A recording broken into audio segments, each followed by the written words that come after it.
atau selamat siang, mau pagi, mau siang, berkat Tuhan tetap sama. Mari kita saya undang bangkit berdiri, kita akan memulaikan ibadah pagi ini. Kita mau katakan kepada Tuhan bahwa Tuhan penyelamat kita.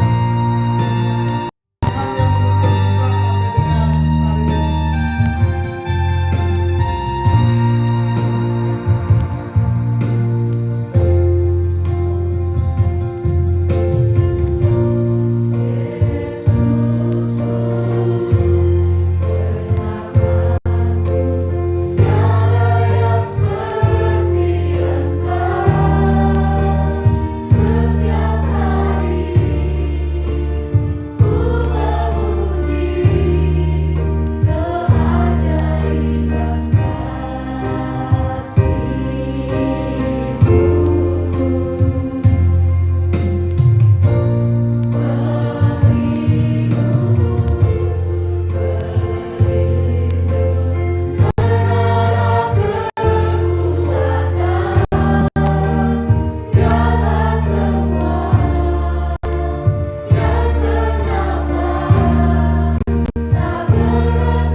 Bapa, kami bersyukur kepada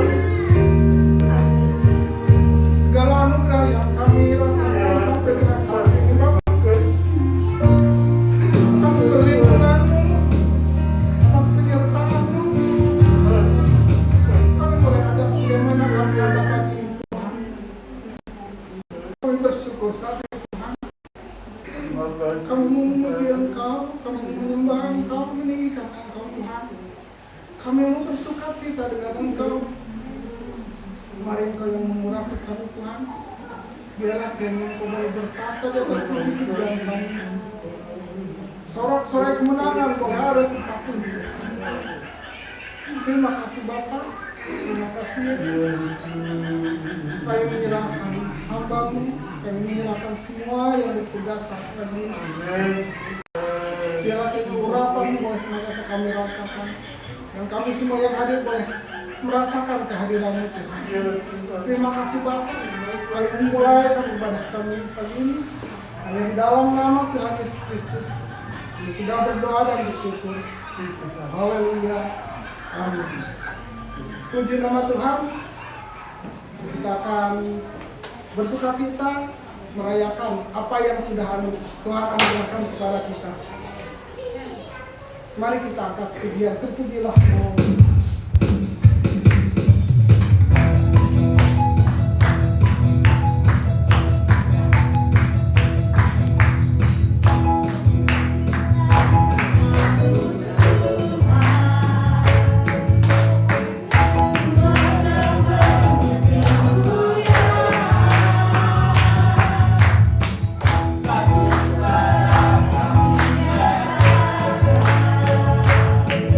Besar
kita bersorak-sorak.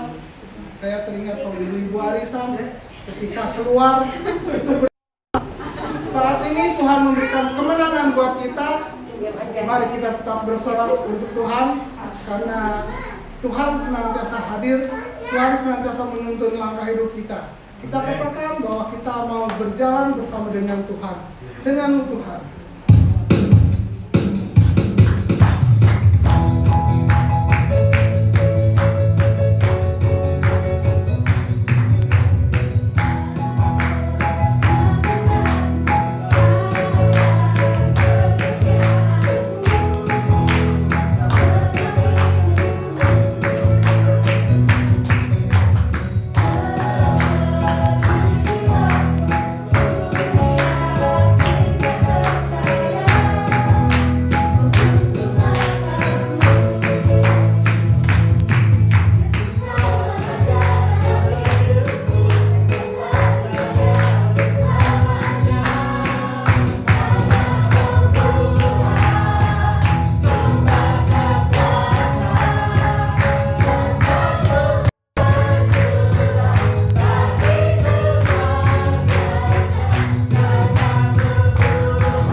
kekuatan kepada kita.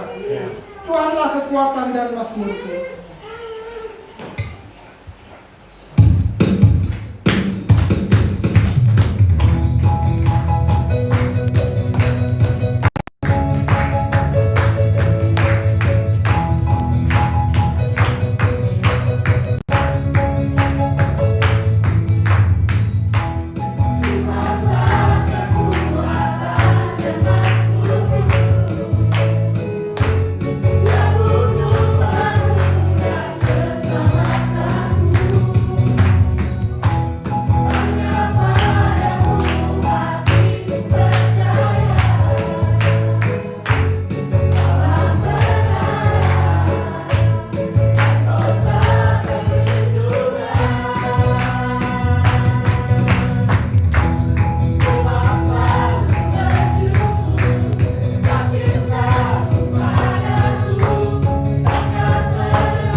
saatnya saya buka ruang kesaksian. Silakan yang mau bersaksi itu langsung saja maju ke depan. Yang berulang kali. Ada? Ya, silakan. Kalau tidak ada, kita mau memuji Tuhan. Kita angkat pujian bangkit, serukan nama Yesus.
Kalau tidak, kita akan membaca firman Tuhan.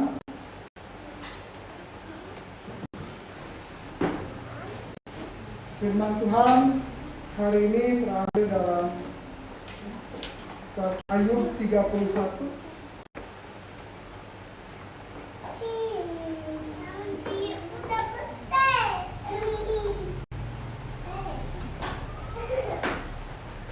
Ayub 31 ayat 24 sampai 28.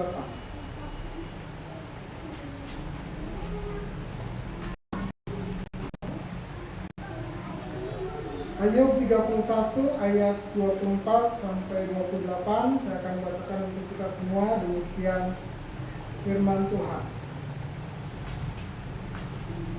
Jikalau aku menaruh kepercayaan kepada emas dan berkata kepada kencana, engkaulah kepercayaanku.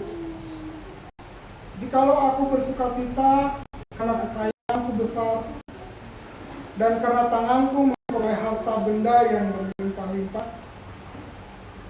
Jikalau aku pernah memandang matahari ketika ia bersinar dan bulan yang beredar dengan indahnya, sehingga diam-diam hatiku terpikat dan menyampaikan kecupan tangan kepadanya, maka hal itu juga menjadi kejahatan yang patut dihukum oleh hakim, karena Allah yang di atas telah kuingkari. Amin. Puji Tuhan, firman Tuhan yang sudah kita bacakan.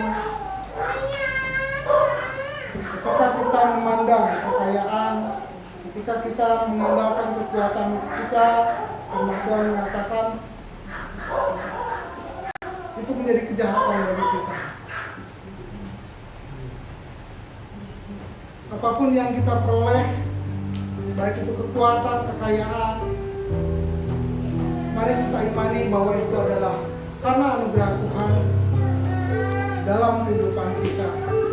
Sebentar kita akan mendengarkan firman Tuhan. Mari kita bangkit berdiri. Kita mau katakan bahwa hanya Engkau yang sempurna.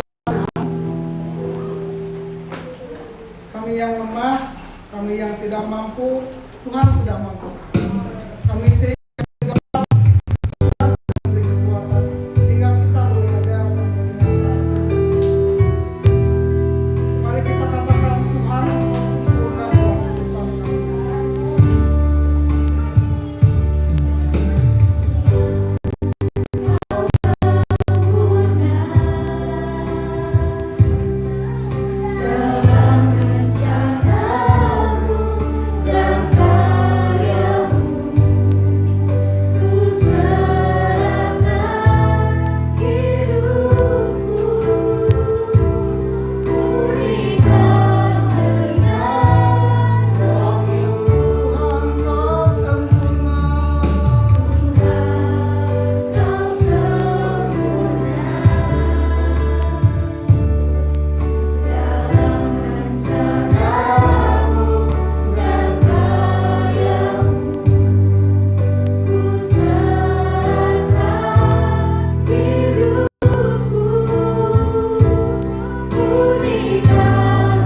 jauh dari keindahan. Tuhan tidak melihat tempat di mana kami berkumpul. Firman-Mu yang berkata 2 atau 3 orang berkumpul namaku, aku hadir di tengah-tengah mereka. Kami percaya Tuhan hadir di sini. Kalau Tuhan hadir di sini ada pertolongan yang keluar, ada mujizat, ada kesembuhan. Puji Tuhan, Tuhan kami dahsyat dan luar biasa. Bukan kebetulan Tuhan, apa yang kami sampaikan ini Tuhan adalah kehendak-Mu. Jemaat di sini boleh mengalami janji-janji Tuhan dalam hidup mereka. Untuk memperkuat iman, percaya bahwa hanya satu yang dapat dipercaya, yaitu Bapa dalam nama Yesus Kristus Tuhan dan Juru Selamat. Terima kasih Tuhan. Kira betapa Yesus. Kira malam kami. Segala puji hormat kami persembahkan hanya kepada Tuhan. Terima kasih Tuhan. Sebentar sebelum kami mendengarkan firman, kami mau berikan persembahan. Kami melihat kerelaan dari setiap insan yang memberi apapun yang mereka kerjakan. Tuhan tidak akan membuat mereka kekurangan, karena Tuhan berkuasa untuk memberkati sampai berlipat-lipat kali. Terima kasih. Setelah itu kami akan mendengarkan firman-Mu. Berkata-katalah, urapi hamba-Mu dan urapi telinga semua yang mendengar. Dalam nama Yesus kami berdoa. Amin. Tuhan, silakan duduk Bapak Ibu. Dapat memberikan persembahan. Ujian itu berjalan bersama Yesus. Haleluya. Ya. Berjalan bersama.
Hati saya bergetar waktu masuk dengan ujian ya, karena memang sesuai dengan apa yang saya sampaikan.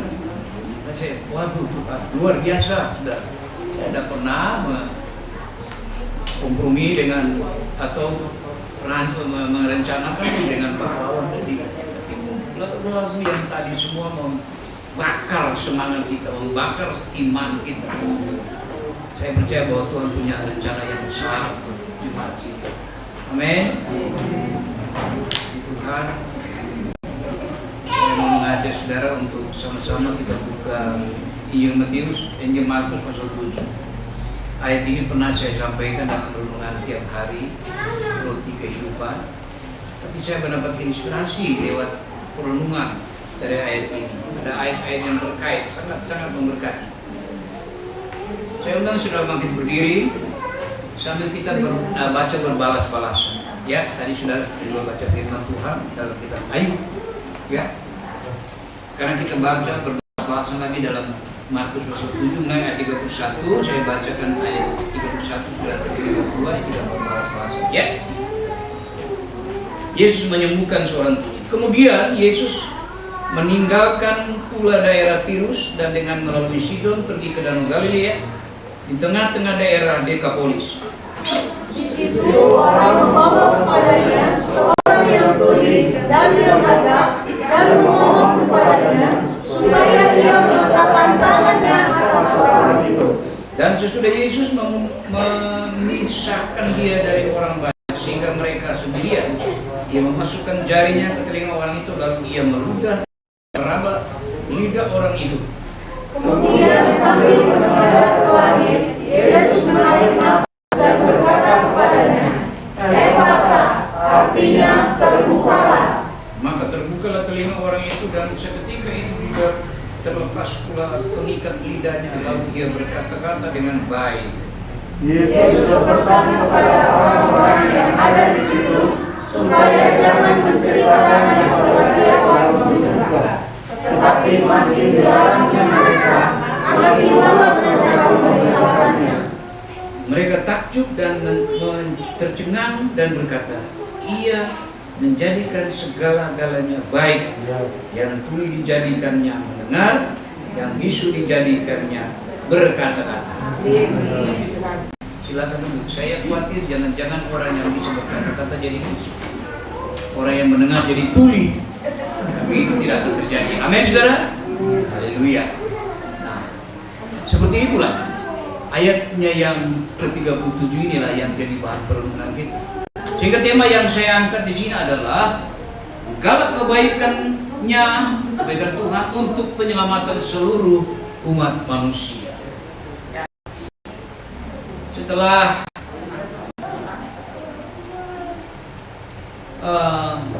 hukum Taurat itu ditetapkan untuk bangsa Israel ini supaya melakukan, ternyata Tuhan Allah yang mengatur tatanan hidup manusia lewat umatnya supaya melakukan hukum Taurat, ternyata tidak ada satupun yang akan melakukan.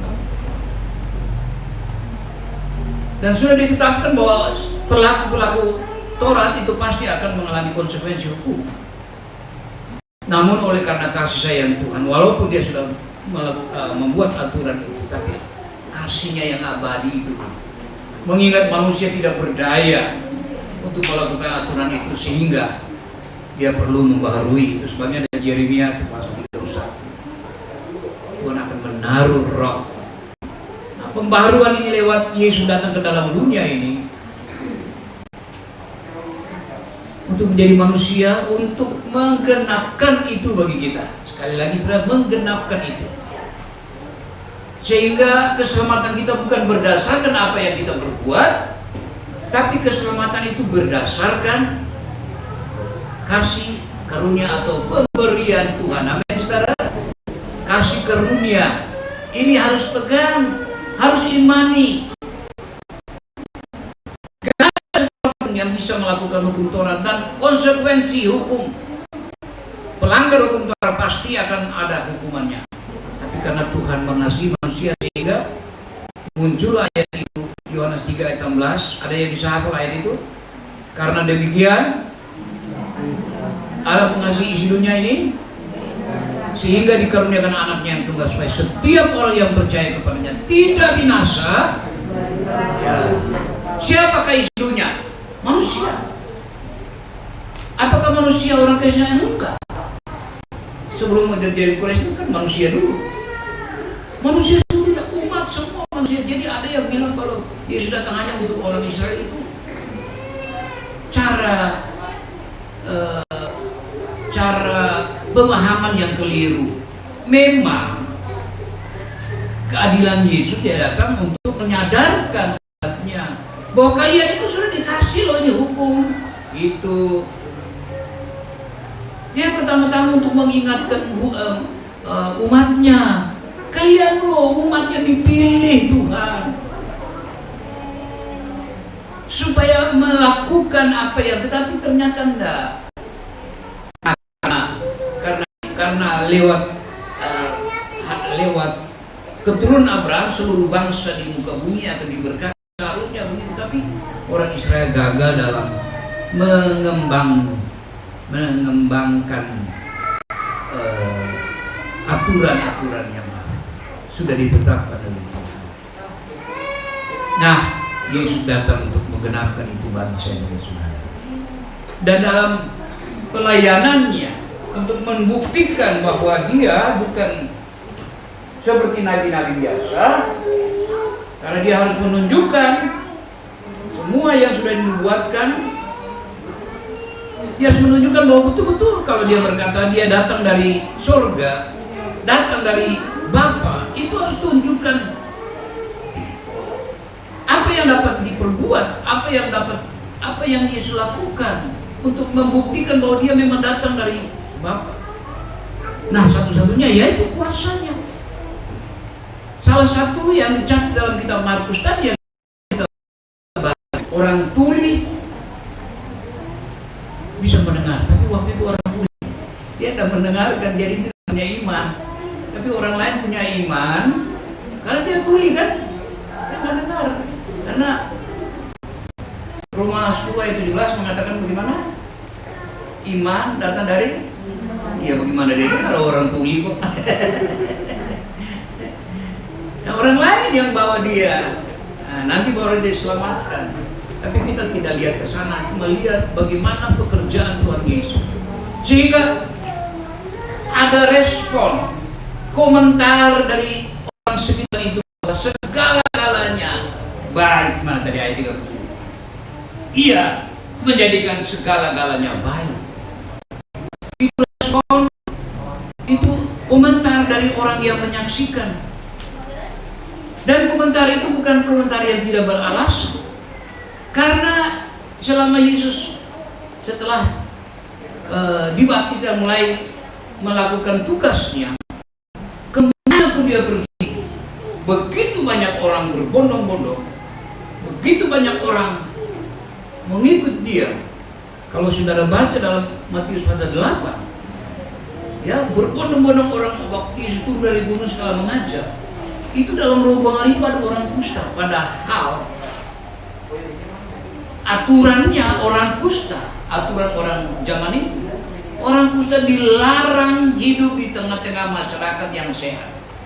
Mereka harus punya tempat huni, tempat tinggal jauh dari perkampungan. Dan kalau mereka berhadapan dengan orang sehat, mereka harus berteriak, najis, najis, najis, supaya orang minggir. Karena orang yang bersentuhan dengan orang kusta itu najis. Tetapi coba saudara baca, lihat, coba sebentar, bukan di Matius 8.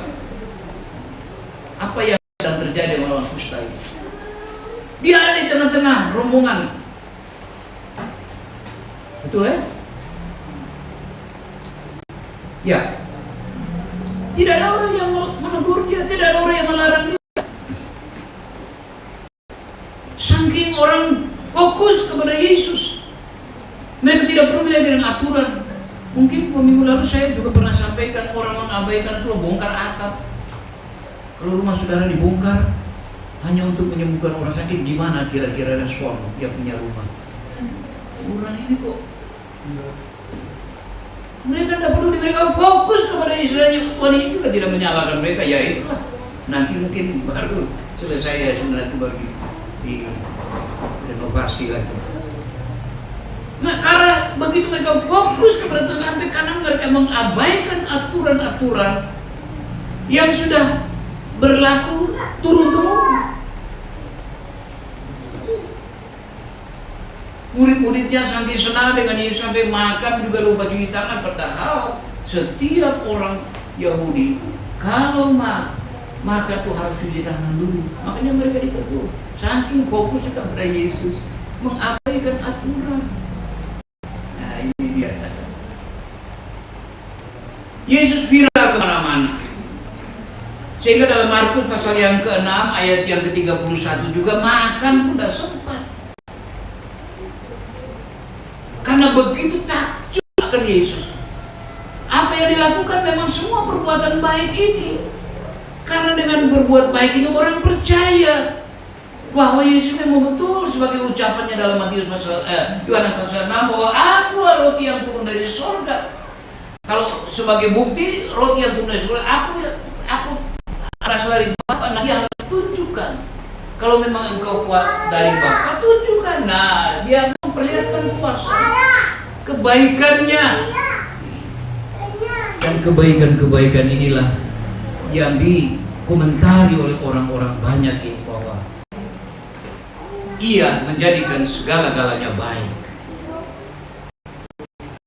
Dan apakah orang yang komentar ini mengalami kebaikan Tuhan, kita tidak tahu. Mereka hanya menyaksikan. Dan ini yang saya ingin sampaikan kepada saudara. Sekali lagi saudara, Pak Yos minggu lalu nyinggung tentang Ayub pasal yang ke-40 ayat yang ke-5 ya, ayat kesukaan Hani gitu. Iya betul. Bukan kata orang, tapi matamu sendiri telah menyaksikan. Nah ini yang saya mau bawa kepada, yang saya mau sampaikan kepada saudara. Ini kesan, ini respon mengalami kebaikan Tuhan. Ya, itu pertanyaannya. Itu pertanyaan saya dan saudara, apa itu yang sedang duduk di sini? Apakah mengalami kebaikan Tuhan? Amin. Semua mengalami? Puji Tuhan. Lalu mau mengalami lagi? Harus jadi pengalaman, tapi kalau belum, ya. Dan kita akan mengalami lagi. Hari Minggu lalu saudara-saudara pulang semua, hujan besar, waktu itu ya. Hujan, kami lagi makan, tiba-tiba air menerobos masuk. Ini dari mana air? Begitu kencang. Sudah di belakang sini. Amerika dulu buat sakit. Ya. Makanya saya bilang, aduh, kalau anak laki ada ya, kita sudah begini kok nggak ada anak laki, apa? Yang mau angkat air siapa? Ini borokok ya, tapi ya tenaganya terbatas. Perempuan lambat, mana ada kakinya sakit juga sakit. Bapaknya yang masih muda terpaksa harus gulung. Cepat aja. Tapi tante Mary bilang, hati-hati Pak, licin. Ya benar. Sendal saya kan sendal licin. Aduh, ini kalau jatuh. Saya karena guru supaya air jangan sampai menerobos kemana-mana, saudara. Cepat sekali airnya. Waduh, gimana? Air masuk dari mana? Saya enggak. Dari mana?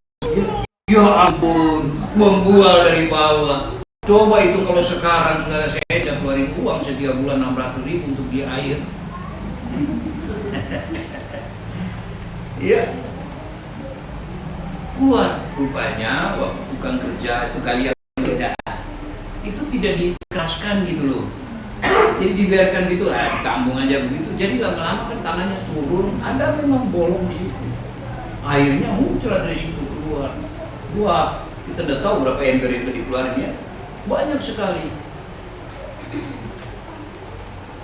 Lalu akibatnya saudara, 2 hari kemudian saya lihat istri saya habis cuci di tangga, bawa barang cucian. Saya ketawa, Oma, dia bilang, jangan ketawa loh. Bener. Karena saya ketahuan sakit, saya kena sakit. Rupanya karena itu dengan air, lalu ketawa dia yang sakit karena lututnya yang sakit, seharusnya jangan ya. Bukan saya ngejek, lihatnya dia dulu sehat, cantik ya. Saya suka lihat fotonya, tapi kalau lihat sekarang, waduh, udah begitu ya. Saya ketawa bener apa yang terjadi. Saya sakit, bilang makanya jangan ketahuan sakit. Lutut saya sakit. Kemarin dulu menantu datang, makan obat. Enggak, saya nggak mau makan obat-obat. Kita makan obat salah aja saya. Caranya itu bukan obat, tapi apa saja. Puji Tuhan. Makan obat salah ya sembuh juga. Tapi bukan itu. Saya bilang Tuhan nanti hari Minggu bagaimana, nanti jemaat lihat kok saya pinjam-pinjam. Saya tidak mau begitu. Padahal kalau saya sudah duduk begini, berdiri tidak bisa sampai jatuh. Sebelah ini, kok nggak tahu tiba-tiba. Kalau duduk tak apa. Begitu berdiri langsung sudah. Berdiri nanti saya berdiri pelan-pelan gitu lah, baru mulai melangkah. Satu. Ya ampun, ini kalau hari Minggu kumaha. Di Gatot Subroto kan berapa itu kan? Wah, nanti kayak istri saya yang ya, makanya ya ketahuan sakit. Begitu kan ya. Dan Tuhan jangan sampai hari Minggu lah sakitnya. Udah sekarang Tuhan sembuhkan. Puji Tuhan. Nah, inilah yang saya ingin sampaikan kepada saudara. Karena orang tuli ini sehingga komentar dari orang banyak. Tapi saya tidak mau, cuma saya mau ambil kata-kata orang banyak ini lalu saya mau terapkan kepada kita, mau bertanya kepada kita, apakah kita hanya cuma menyaksikan atau mau alami? Pilih mana? Mau menyaksikan orang sembuh, orang keluar, orang dapat jalan keluar, orang dipulihkan oleh Tuhan, ataukah mau mengalaminya? Mau mengalami? Siap disakiti dulu sama Tuhan. Sudah mengaku mau alami. Amin. Jangan takut saudara. Amin. Kita mau lihat penerapannya ke Yohanes pasal yang tolong dibacakan ya. Yohanes 9 ayat 25. Jadi baca dulu. Yohanes 9 ayat 25. Ini penerapannya. Yohanes 9 ayat 25 firman Tuhan. Jawabnya, apakah orang itu orang berdosa? Aku tidak tahu. Tetapi satu hal aku tahu, yaitu bahwa aku tadinya buta dan sekarang dapat melihat. Nah, ini dia. Ini yang saya ingin bagikan kepada kita sekalian pada saat ini dengan ungkapan dari orang buta ini juga yang dicatat dalam Yohanes. Tadinya aku buta, tapi sekarang melihat. Nah, saya mau supaya kita juga alami. Tadinya saya sakit, tapi sekarang saya sembuh. Amin. Tadinya saya jahat, tapi sekarang saya sudah dipulihkan. Tadinya saya tidak diselamatkan, tapi sekarang saya diselamatkan. Nah, itu dia. Harus ada terjadi perubahan. Kata-kata ini menginspirasi kita. Efesus pasal 6 dikatakan waktu sekarang, waktu yang jahat. Pergunakan waktu yang ada. Ibrani pasal 3 dikatakan selama dikatakan hari ini, ya, selama dikatakan hari ini ada kesempatan, jangan buang-buang waktu. Amin. Kita baca Wahyu pasal 10 dulu, coba. Ini dibaca, ya, supaya kalau ada kesempatan jangan tunda-tunda waktu. Menunda waktu sangat berbahaya. Kalau Tuhan sudah menggerakkan kita, ayo cepat bertindak. Wahyu 10 ayatnya yang ke-6. Ayo Jen. Wahyu 10 ayat yang ke-6 firman Tuhan. Dan ia bersumpah dia yang hidup sampai selama-lamanya, yang telah menciptakan langit dan segala isinya, dan bumi dan segala isinya, dan laut dan segala isinya, katanya tidak akan ada penundaan lagi. Iya, ada satu waktu Tuhan berkata tidak ada penundaan lagi. Artinya manfaatkan kesempatan yang ada. Besok bukan jam besok, mungkin sementara terlambat. Sementara keadaan sudah berubah. Sementara saja orang sudah bisa imannya berubah, keyakinannya berubah. Sekarang ini kesempatan. Kalau sudah periksa ayat ini sudah sampaikan beberapa waktu yang lalu kan di dalam roti kehidupan beberapa kali yang lalu. Tapi Tuhan kasih hikmat lewat ayat ini. Betul. Ini kesan orang banyak, tetapi sekarang pengalaman kita. Jangan hanya mengatakan Tuhan baik kepada orang itu, tapi marilah alami sendiri kebaikan Tuhan dalam hidup kita. Lalu kita saksikan seperti orang buta di dalam Yohanes 9 tadi. Tadinya aku buta, tadinya aku di jalan tidak benar, tadinya aku tidak selamat, tapi sekarang. Nah, sekarang inilah yang harus kita manfaatkan. Berdasarkan Ibrani pasal 3, coba. Ibrani pasal 3 ayatnya yang ke berapa itu? Ibrani pasal 3 ayat yang ke-7. Ya. Ayat Jin. Ibrani 3 ayat ke-7 firman Tuhan, sebab itu seperti yang dikatakan Roh Kudus, pada hari ini jika kamu mendengar suaranya, janganlah keraskan hatimu seperti dalam kegeraman pada waktu pencobaan di padang gurun. Iya, cukup. Jangan keraskan hati kalau pada saat masalah datang lalu ada firman Tuhan yang mengingatkan, jangan menunda waktu. Putuskan sekarang ini, manfaatkan waktu berdoa atau tidak berdoa. Berdoa atau cari orang pintar. Putuskan.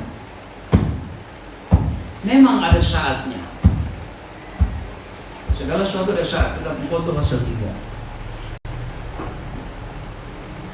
Kalau Tuhan satu waktu mengatakan tidak ada penundaan lagi, berarti itu sudah batas. Oleh karena itu mari manfaatkan waktu yang ada.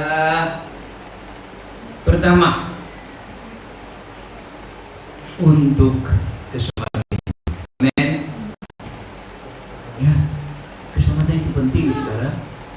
Sangat penting. Orang di sebelah Yesus, dia memanfaatkan detik-detik terakhir. Dia berkata, Yesus, kalau engkau pergi dahulu, ingat akan aku.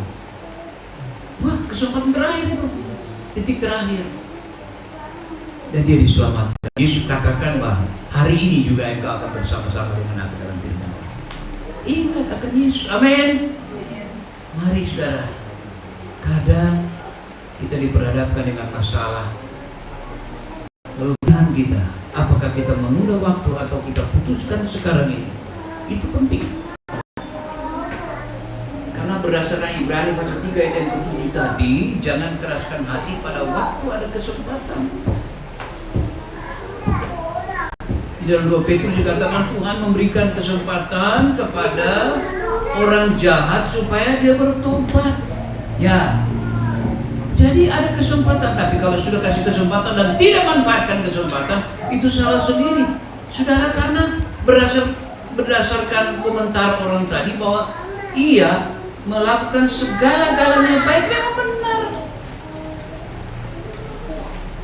Tuhan itu berbuat baik supaya kita diselamatkan. Dia perlihatkan kebaikannya supaya kita manfaatkan kebaikannya, lalu kita percaya, kita andalkan dia, itulah keselamatan. Lalu mari sudah tentang keselamatan atau tentang apa saja, saudara. Saya mencatat ini kata sekarang ini maknanya luar biasa. Artinya kalau ada kesempatan sekarang ini jangan menunda.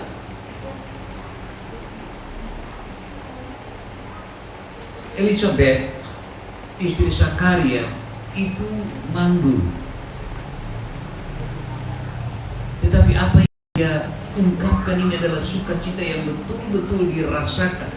Lukas 1 kita baca. Lukas 1 ayat 25. Ya? Lukas 1 ayat 25. Lukas 1 ayat 25 firman Tuhan, inilah suatu perbuatan Tuhan bagiku, Ya. dan sekarang ia berkenan menghapuskan aibku di depan orang. Nah, rasa malu karena tidak bisa melahirkan sekarang sudah dipulihkan oleh Tuhan.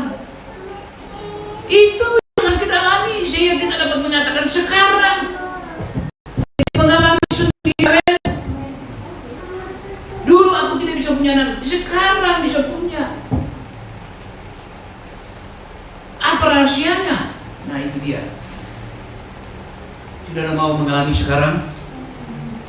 Kalau Tuhan izinkan, sekarang. Besok mungkin berubah. Karena manusia ini kadang berubah.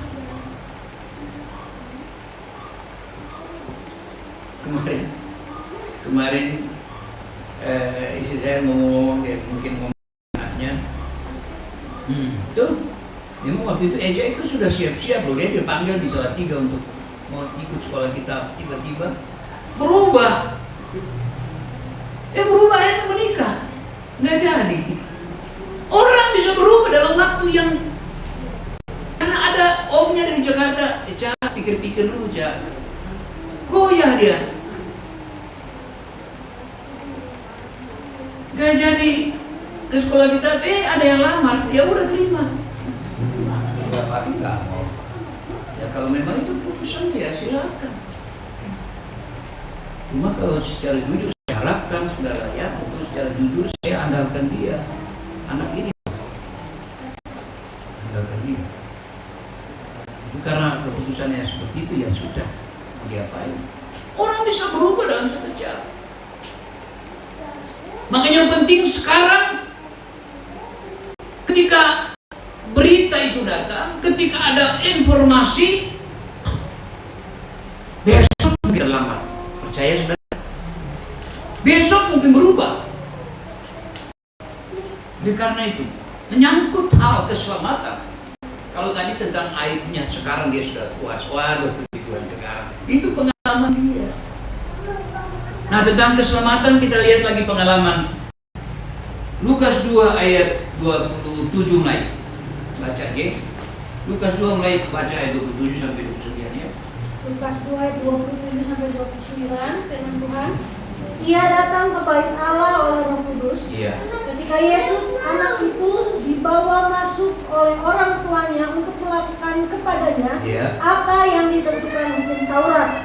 Ia menyambut anak itu dengan matanya sambil memuji Allah, katanya, sekarang Tuhan, biarkanlah hamba-Mu ini pergi dalam damai sejahtera sesuai dengan firman-Mu. Sebab mataku melihat keselamatan yang daripada Iya. Amin. Coba katakan amin. Inilah perkataan Simeon ini kiranya juga membangunkan, mengingatkan, memberikan inspirasi kepada kita untuk menyaksikan juga kepada orang lain. Kalau kita sudah selamatkan orang lain, Simeon berkata seperti itu. Sekarang tuh, biarlah hamba pulang dalam damai karena sudah melihat keselamatan yang Tuhan sediakan. Nah, itu sebabnya kesimpulan, jangan mati sebelum terima keselamatan. Amin. Nah, kalau tidak terima keselamatan sekarang Tuhan, kalau besok mungkin dia berubah. Besok ada lagi yang berkata begini, berubahlah ya. Oh, kacau lagi imannya.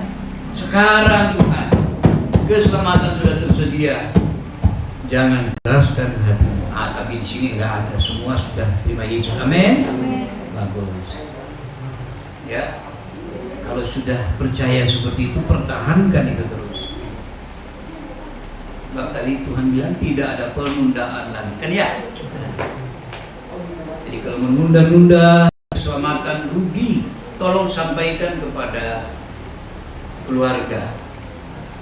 Ya, jangan menunda keselamatan. Kalau memang Tuhan sudah gerakan untuk mau menyerahkan diri kepada Tuhan, jangan tunggu besok. Hari ini keselamatan terjadi. Berkata seperti Simeon tadi, karena mataku telah melihat keselamatan. Ya, nah, sebelum selamat, satu pengalaman yang dialami oleh Paulus di dalam kitab Kisah Rasul pasal 17 ayatnya yang ke Kisah Rasul 22 ayat 16. Nah, ini satu pengalaman di mana Tuhan sendiri berbicara pada Paulus, pada Saulus. Coba ini yang dia ceritakan. Ayo. Kisah Para Rasul 22 ayat yang ke-16, firman Tuhan. Dan sekarang, mengapa engkau masih ragu-ragu? bangunlah, berilah dirimu dibaptis, dan dosa-dosamu disucikan sambil berseru kepada nama Tuhan. Iya. Kata Kisah Rasul pasal 2, orang yang berseru kepada nama Tuhan selamat. Nah, jadi jangan ragu-ragu, jangan bimbang, jangan mendua hati. Apapun yang kita mau fokus, mari kepada Tuhan, jangan ragu-ragu. Tuhan ingatkan Paulus, Saul waktu itu, jangan ragu-ragu. Yakobus mengatakan orang yang mendua hati jangan harap dia mendapatkan apa-apa dari Tuhan. Orang yang bimbang imannya nggak dapat apa-apa. Keraguan-raguan dan kebimbangan itu semua bersaudara. Ragu-ragu, tidak percaya, bimbang, mendua hati. Itu satu paket, itu penghalang berkat. Mari katakan, Tuhan, saya tidak mau menjadi orang yang ragu-ragu. Saya mau jadi orang yang memiliki satu keyakinan yang menghasilkan kepastian. Ragu-ragu. Pasal Yakobus pasal berapa itu saya lupa. Pasal 2 atau pasal 1. Bimbang, orang yang mendua hati. Yakobus berapa? 1. Coba Jen baca Yakobus, orang yang mendua hati itu. Nah, Yakobus. Yakobus 1 ayat 8, firman Tuhan, sebab orang yang mendua hati tidak akan tenang dalam hidupnya. Ayat 6 juga bisa ya. 1 ayat 6 firman Tuhan, hendaklah ia memintanya dalam iman, dan sama sekali jangan bimbang. Sebab orang yang bimbang sama dengan gelombang laut yang diombang-ambingkan kian kemari oleh angin. Orang yang demikian janganlah mengira bahwa ia akan menerima sesuatu dari Tuhan. Sebab orang yang mendua hati tidak akan tenang dalam hati. Jangan mendua hati, jangan ragu-ragu. Amin. Tuhan angkat keraguan dalam hidup kita. Karena kita punya Tuhan adalah Tuhan yang pasti. Semuanya yang kita dapatkan juga pasti. Ya, puji Tuhan. Nah, ini tentang pertobatan. Di sini semua sudah bertobat, tapi kita saksikan kepada keluarga kita. Jangan ragu untuk ambil keputusan. Jangan ragu. Memang Saul ini dia pantas ragu karena apa? Dia ada orang Farisi. Saul ini orang Farisi yang punya otak ilmunya, ilmu Tauratnya itu penuh di kepalanya. Jelas dia ragu. Makanya jangan ragu-ragu. Akhirnya betul dia tidak ragu, dia serahkan. Ya sudah, akhirnya ya jadilah sudah. Rasul Paul. Semakin banyak ilmu yang dia miliki. Itu John Hopkins,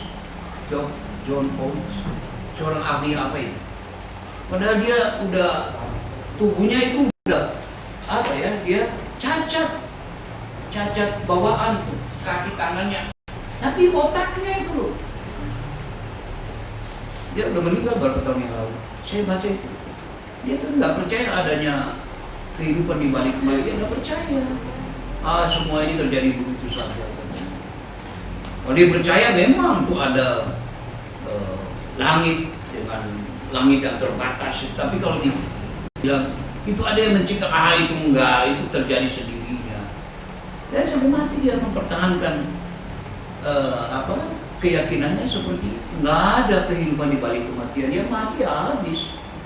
Yang nggak tahu di sana nanti dia. Saking tinggi ilmunya, saudara. Makanya di dalam pengkhotbah pasal terakhir ada satu pesan.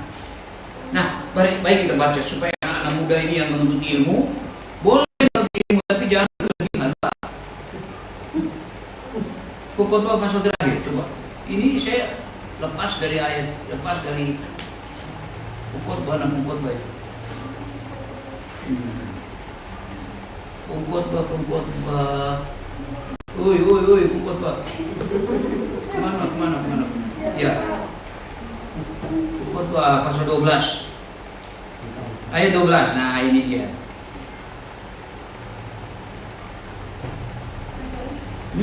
Yuk. Ingat anak muda ya. Nah. Bapak 12 ayat 12. Nah, gampang kan 12 ayat 12. Lagi pula anakku, waspadalah. Membuat banyak buku tak akan ada akhirnya. Ada banyak belajar melelahkan badan. Bukan ada banyak dan. Oh,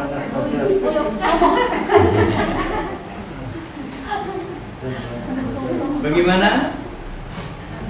Neng? Benar juga ya? Melelahkan ya.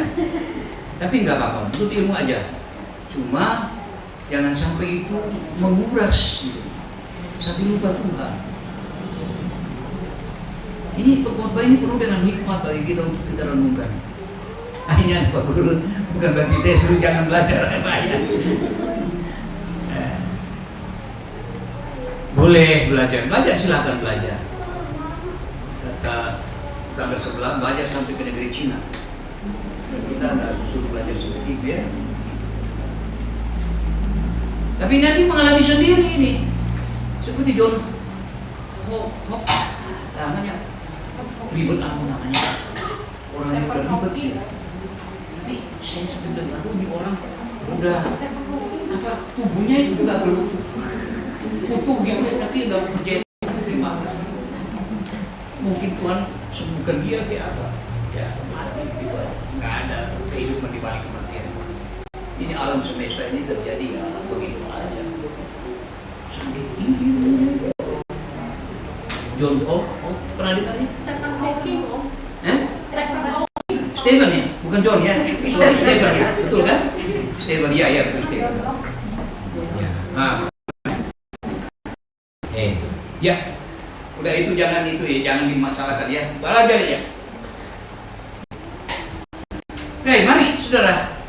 Jadi kita percaya kalau tentang pertobatan, memang Tuhan tahu bahwa Paulus ini penuh dengan ilmu. Tauratnya dibilangnya saya tidak menjadi pelanggar Taurat karena pegang Taurat begitu kuat. Agama Yahudi, makanya dia dapat legitimasi dari Sanhedrin ya untuk menganiaya orang Kristen karena memang ilmunya, pengetahuannya tentang jalan Tuhan ini memang bertolak belakang dengan agama Yahudi, makanya harus dibasmi, harus. Tapi Tuhan tangkap dia, kamu harus bertobat. Jangan yang pertama jangan ragu-ragu, yang kedua serahkan diri di dosa-dosa diampuni, lalu sama Tuhan diserukan itu artinya selamat. Nah ini dia. Katakan kepada keluarga kita yang ragu-ragu, mari ini ayatnya ada. Nah ini tentang pertobatan, tentang langkah, tentang pertobatan. Ada seruan khusus juga. Kisah Rasul 17 ayat 30. Okay? Sudah mendekati ayat terakhir. Rasul 17 ayat 30. ayat 30 Ya. Tuhan, dengan tidak memandang lagi zaman kebodohan, maka sekarang Allah memberitakan kepada manusia bahwa di mana-mana semua mereka di mana saja, di Indonesia, di Amerika, di Ukraina. Aduh, baca Ukraina dengan Rusia. Ya ampun, itu orang Indonesia tuh sumpah-sumpah itu apa? Ura. Saya sampai geleng-geleng kepala ini Indonesia. Itu Rusia itu komunis loh. Kebanyakan komunis. Kok angkat-angkat komunis tuh? Ya mungkin karena presiden Ukraina itu orang Yahudi. Makanya komentarnya miring semua. Hancurkan itu Ukraina. Ura. Indonesia di anti PKI. PKI harus dibasmi kan? Lihat lambang mereka kalau lari. Rusia Ya udahlah itu politik. Ya udah, ya. Saya juga tulis ke Putin, bertobat Putin. Kamu banyak nyawa yang kasihan, banyak yang kemarin saya baca satu kereta itu bawa pulang mayat tentara Rusia 2.500 tentara dibawa pulang. Itu yang mati beberapa hari, yang sebelumnya belum, atau yang nanti akan mati lagi. Saya tulis komentar, ini kayaknya Ukraina membiarkan Rusia membantai kotanya sampai amunisinya sudah habis, baru dia balik lagi dia serang. Ternyata itu Putin salah perkiraan. Dia pikir mungkin dalam 2 atau 3 hari menyerah. Sudah 3 minggu. Lalu saya tulis, makanya belajar dari Israel yang 6 hari selesai. Kan begitu, perang 6 hari nggak ada di mana-mana. Israel perang 6 hari semua negara Arab hancur. Karena mereka mengharapkan Yahweh, Adonai. Yo, itu politik. Ya mari kita kembali kepada fokus kita. Di mana-mana, di Indonesia, di Asia, di Eropa, di mana-mana. Kenapa disuruh bertobat? Karena memang Tuhan. 1 Tesalonika pasal 5 ayat 9 itu ingat itu. Ayo 1 Tesalonika pasal 5 ayat 9. Mari kita baca. Ini harus jadi pegangan kita. 1 Tesalonika pasal 5 ayat yang ke-9. 1 Tesalonika 5 ayat yang ke-9, firman Tuhan. Ya. Karena Allah tidak menetapkan kita untuk Iya. ditimpa murka, tetapi untuk beroleh keselamatan oleh Yesus Kristus Tuhan kita.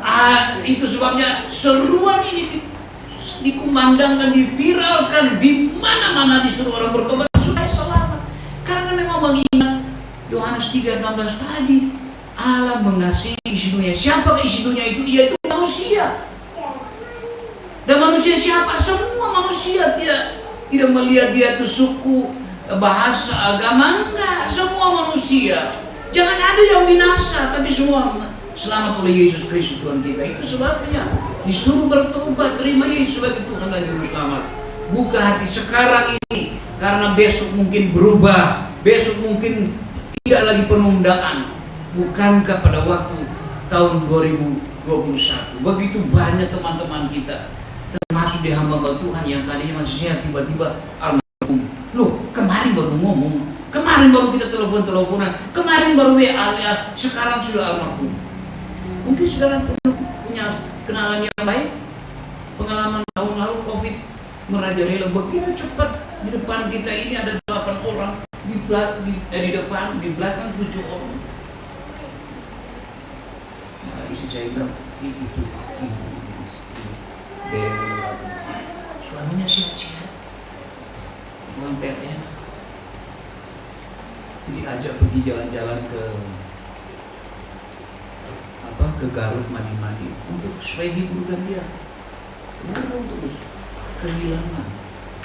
Karena nggak sakit tiba-tiba dan usianya belum terlalu tua.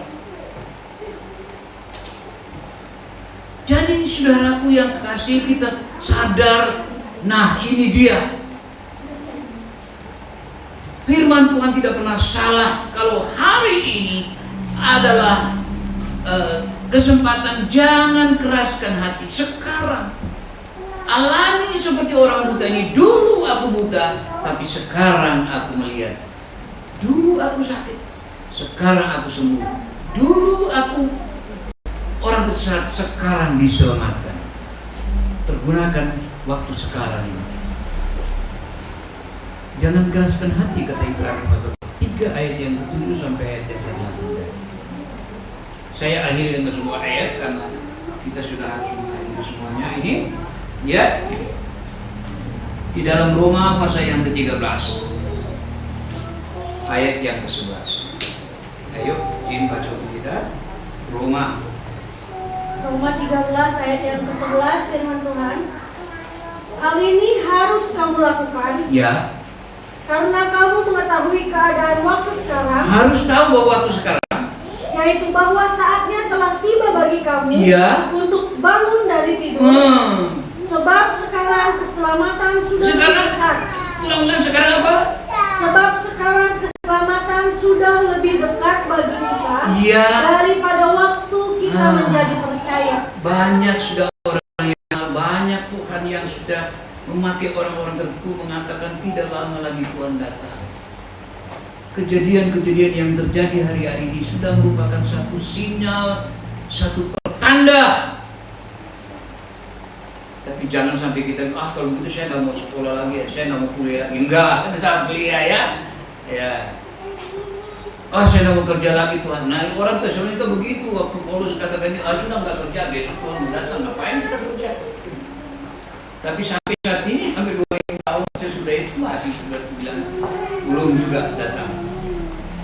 Entah datang waktu Tuhan atau datang secara pribadi kan kita tidak tahu. Tapi yang kita tahu adalah persiapan kita. Nah, kalau tadi saya singgung tentang fokus kepada Tuhan Yesus, ya itu memang benar. Karena Tuhan Yesus sering mengatakan di dalam Yohanes pasal 6 ayat 37 sebagai ayat terakhir, ayo. Yohanes 6 ayat 37 sebagai ayat terakhir, lalu kita akan menyanyikan sebuah waktu Tuhan waktu yang terbaik ya. Yohanes 6 ayat 37 firman Tuhan, semua yang diberikan Bapa kepadaku akan datang kepadaku, dan barang siapa datang kepadaku, ia tidak akan. Haleluya. Sudah punya masalah, gak usah ceritakan kepada saya. Boleh kalau mau ceritakan ya, kita bisa hubungi sama. Tapi kalau tidak mau ya, ceritakan kepada Tuhan Yesus. Datang kepada Tuhan, aku tidak akan buang. Artinya Tuhan tetap peduli. Apapun persoalan kita, apapun masalah kita, Tuhan tetap peduli untuk mau memberikan jalan keluar bagi mereka yang mendapatkan jalan keluar, memberikan kesembuhan bagi mereka yang sakit, menyelamatkan mereka orang yang berdosa. Amin. Pergunakan waktu yang ada. Kita akan menyanyi pujian itu, waktu Tuhan, waktu yang terbaik. Mari kita semua bangkit berdiri. Haleluya. Kita sekarang sudah ada di dalam koridor keselamatan. Mari. Seruan ini tidak semua untuk kita, tapi mungkin ada kalau masalah yang sedang kita gumuli. Ini untuk memberikan perangsang bagi iman kita, bahwa besok mungkin bisa berubah. Besok mungkin iman kita goyah. Kalau sekarang ini kita putuskan, aku mau putuskan bahwa hari ini aku andalkan Tuhan. Amin. Hari ini. Haleluya. Waktu Tuhan waktu yang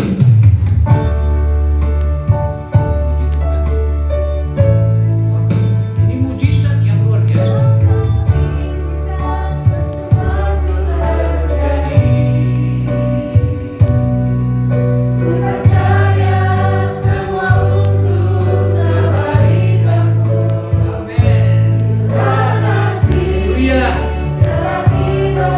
Aku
Terima Tuhan kasih. adalah waktu yang terbaik bagi Memang kami. Tuhan, Engkau tidak pernah Sekalipun salah. kami tidak tahu Menetapkan. Tuhan, Engkau menjawab doa kami, Iya, menjawab setiap haleluya. pergumulan kami.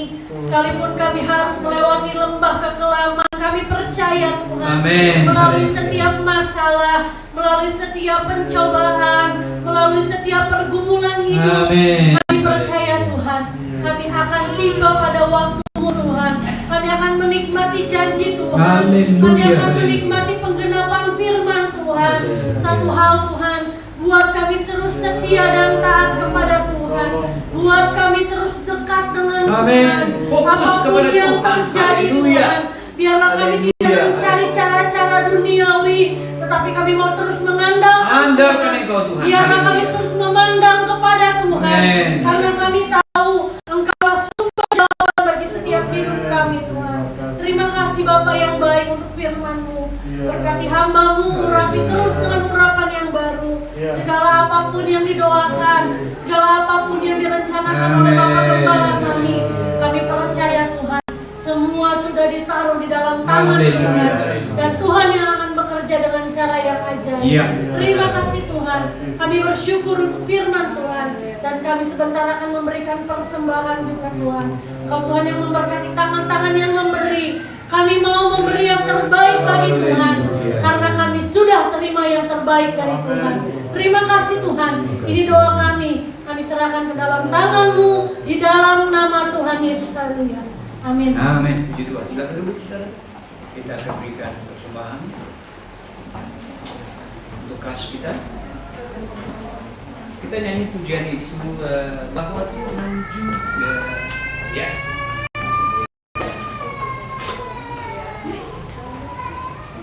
Bahwa Tuhan juga. Bahwa Tuhan juga gunung batuku. Bahwa Tuhan juga kota bentengku. Bahwa Tuhan juga penolongku, yaitu Allahku yang gunung batuku. Aku percaya akan Dia, perlindungan Tuhan. Yesus Tuhan beri dan aku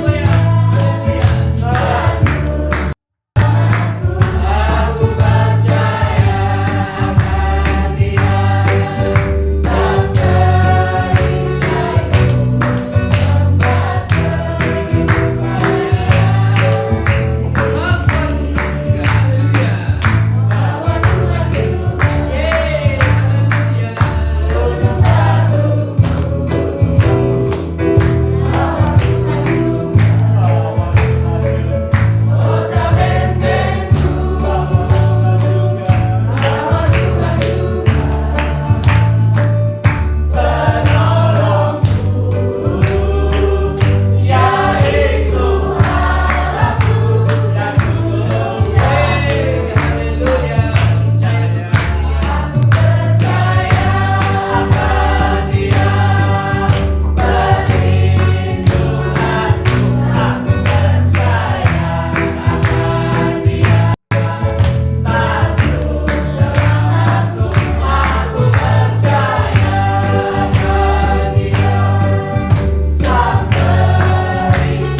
tempat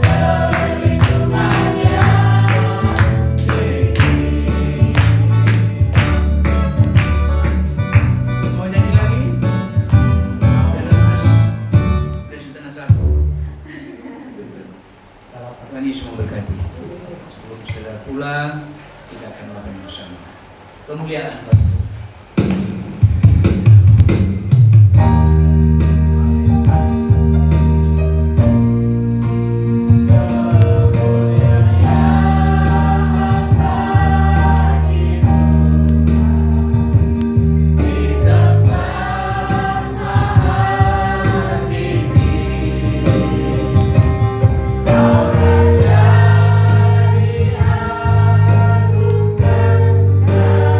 Di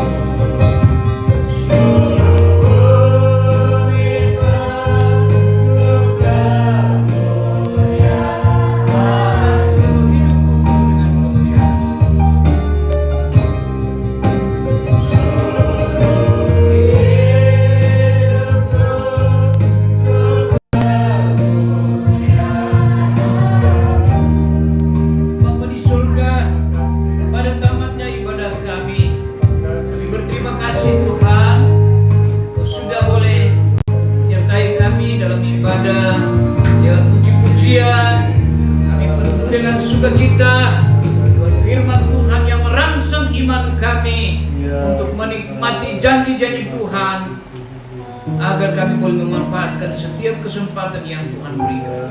Kalau itu dapat kami lakukan, perbuatan baik yang dapat kami sekarang ini Tuhan, karena besok mungkin bisa berubah. Oleh karena itu biar Roh Kudus terus pimpin hidup kami, menjadikan anak-anak Tuhan yang punya iman yang tangguh, punya kekuatan yang daripada Tuhan. Tuhan, hamba berdoa supaya umat Tuhan di tempat ini benar-benar menjadi umat yang punya iman yang kuat. Kalaupun Tuhan ada pencobaan, mereka sanggup untuk mengatasinya. Tuhan yang memberikan kemampuan bagi mereka. Beberapa dari saudara-saudara kami tidak bisa hadir oleh karena terganggu kesehatannya. Pada masalah apapun, Tuhan mari Roh Kudus Dia yang menyelidiki. Kalau yang sakit Tuhan sembuhkan dalam nama Tuhan Yesus. Haleluya. Siapapun Tuhan, Ibu Luciana, Esther, Tuhan engkau jamah dan sembuhkan. JJ, jamah dan sembuhkan. Eti, J, Tuhan, masalah yang mereka hadapi biar Tuhan ingat. Jangan ada akar pahit Tuhan. Singkirkan itu daripada hati mereka. Salut damai sejahtera sukacita. Tuhan tolong, haleluya. Yang lain-lain lagi Tuhan, kami berdoa supaya Tuhan masalah apa yang mereka hadapi, biarlah aja ingatkan mereka untuk andalkan fokus kepada Yesus. Yang punya beban berat, yang punya tanggungan berat, supaya mereka mau percayakan semua masalah mereka. Seperti firman yang sudah kami dengar, bukan orang yang alami, tapi kami sendiri, mereka sendiri alami bagaimana Tuhan yang sudah melakukan perkara-perkara besar, mujizat dalam hidup mereka. Terima kasih, terpujilah Tuhan. Semua yang sudah ambil bagian dalam melayani Tuhan saat ini, biar Tuhan pakai terus bukan untuk kehormatan kami, tapi untuk depan. Sebentar kami akan akhiri semua ini, akan pulang ke tempat masing-masing, tapi sebelumnya kami akan makan menikmati berkat Tuhan. Kami berdoa supaya Tuhan memberkati makanan yang kami makan, minuman yang kami akan minum dengan sukacita, dengan penuh ucapan syukur. Jadikan badan kami sehat, kemudian semua yang berlelah untuk membelanjai atau mengerjakan semua yang Tuhan berkati. Lalu sekiranya mereka pulang, Tuhan sertai dalam perjalanan sehingga semua tiba di rumah dengan selamat. Untuk seterusnya akan berdoa untuk bangsa, untuk negara kami, pemimpin-pemimpin bangsa dan Tuhan berikan hikmat supaya kami dapat melakukan aktivitas kami sebagai bangsa. Tapi kami boleh melihat apa yang sedang kami hadapi hari-hari ini, virus, COVID dan lain sebagainya. Satu waktu semua itu akan berakhir. Ekonomi akan pulih kembali. Tuhan tolong. Terpujilah Tuhan, terima kasih. Mari Bapak Ibu sekalian yang diberkati Tuhan. Dengan iman kita angkat tangan, terimalah berkat anugerah damai sejahtera dari Bapa di surga. Kasih pengorbanan Tuhan kita Yesus, berkat Roh Kudus menyertai kita hari ini. Besok bahkan sampai Maranatha Tuhan Yesus diberkati dalam hidupmu, rumah tanggamu, usahamu, di dalam nama Tuhan Yesus Kristus. Yang percaya katakan, selamat siang, Tuhan Yesus memberkati.